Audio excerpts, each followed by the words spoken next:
What's your name? Tina. Yeah, Tina. I've got a couple of comments. One is about your comments about the US and racism, having grown up in the US. And clearly racism remains a huge problem, but having the childhood there, there is no doubt that things have changed, and that changing language has allowed for greater levels of harmony.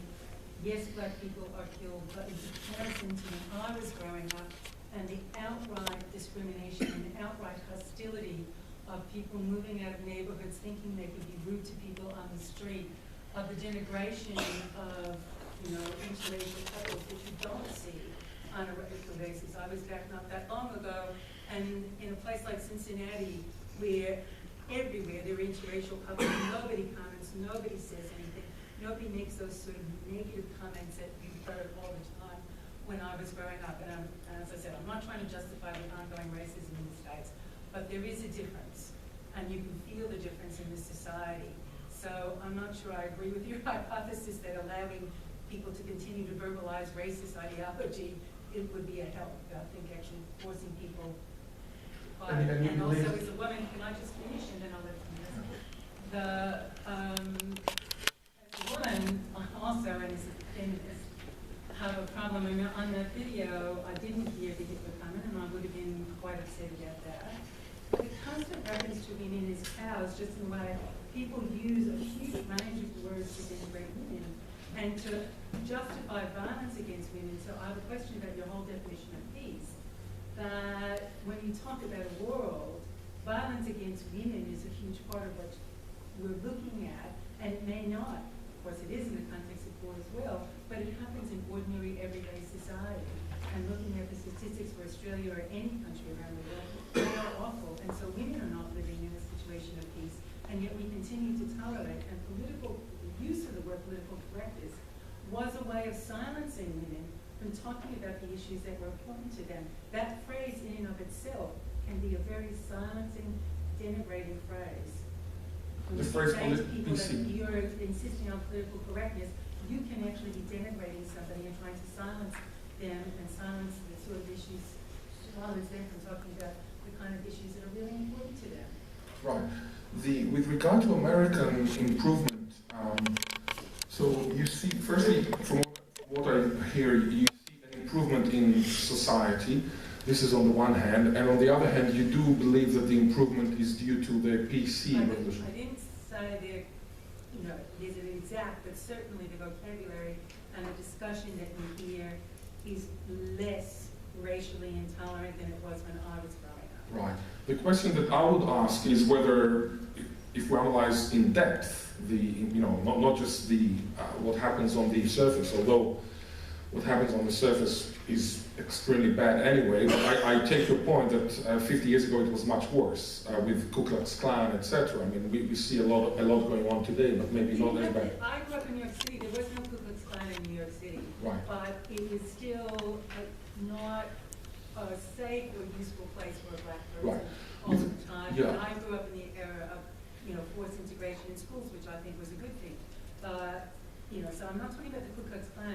That level of racism, the way in which people if you talk to Indigenous Australians, they'll describe their daily experience of taxis not stopping for them, people who feel they can make nasty comments to them.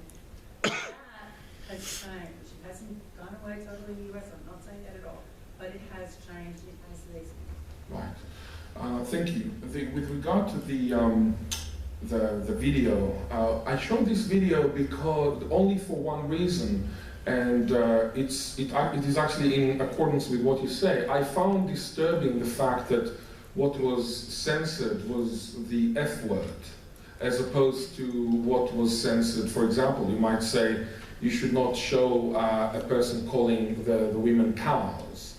You should not show a person saying that, I mean, he talked about women more than he talked about men, but he was mostly an anti-Semite, and secondly, he was a male chauvinist. So if you listen carefully to what he said, he practically said that Jews, are bad people, they control the world, Hitler should have killed them all. So yeah, I mean, I do agree that there is male chauvinism there too, but this is exactly the point, that people care much more about a specific word that might be kind of denigrating the F word, whereas they don't care too much about the content of what this person said. And this content, of course, should not be something that I embrace. Absolutely, I do not embrace. However, there are people like that, and I wonder whether, if you tell them that from now onwards you cannot say about Jews or about women that they are cows, or that Hitler should have get rid of them, whether this per se would make this guy a peace-loving, non-racist. I mean, this is practically my question. Whether the fact that you do not hear people talk about the black people in Cincinnati, Ohio, as bad people, does this mean that they really have a black person sitting with them at home and having dinner with them? This is my question. We've got two questions here and then up back. Yeah. What's your name? I'm Yvette. My last Yvette. Sorry? Yvette. Yvette, yeah, Yvette. But then I wonder about racism. I'm sorry, my voice isn't that loud. If we talk about racism, is it about making the racists less racist, or is it about the people who experience racism, making them feel a little less regular? It's a very good question.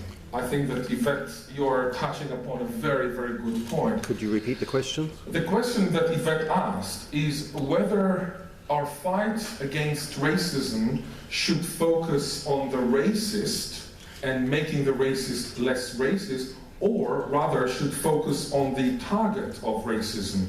Now, why did Yvette ask this question? Because if I say, for example, that I do not believe in political correctness, which is a lip service, pro forma lip service, just, you know, a person says Afro-American, but then actually he continues to be racist towards black people. So, I mean, this guy is the same shit, practically. What Yvette is saying, maybe the African-American might feel more comfortable in society when people do not talk against him, etc. Look, it's a very good point. I personally, but this is a personal choice, prefer to be in an environment in which I know what people think about my color, religion, race, female, male, and I would prefer to live within a society in which I know if somebody is against me for some obscure reason, rather than with somebody who pretends to be extremely nice, etc., but kind of what we call green F word in English, or kind of double language. I don't like that, yeah. But then I think that we already know that racism exists, and that working actively against it would maybe be a better thing. Yeah. So it would be better to work against racism? Yeah, because I think that, let's use the States. Black people know that there's racism against them, right? So,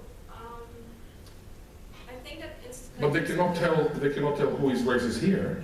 No, that's true. So, but, I mean... But I think that racism is... You cannot say if something is racist. Like, I think that everyone has racist ideas sometimes, because it's very much like this thing, I think, in Western history especially, where difference is just a big thing. I mean, as we spoke about in language, I think language theory does a lot. So then would it help to actually... I just think it would be more productive then to actively work, like acknowledge that there is racism, and then work hard to erase that rather than eliminate it. I agree. I think that it would be very good to allow it to be put into language, for example, as opposed to actions, and then we can deal with that when it is at that level. On the one hand, it will allow people who are doing othering due to their natural tendency. This is something which is very, in a way, human to other, to define yourself vis-a-vis the other. So there is, it's not kind of animalistic in a way. I mean, unless you see us as animals. But then we know this, we release this steam of negative energy, and on the other hand, we do some positive things in order to reduce racism. What I don't like is to come kind of top-bottom approach, saying, okay, from now onwards you're not allowed to say this, you're not allowed to say that, because this is considered politically incorrect, with the hope that this will actually put us forward, and then everybody will love each other. We've got a question up at the back. What's your name? I'm Sally. Sally, yeah.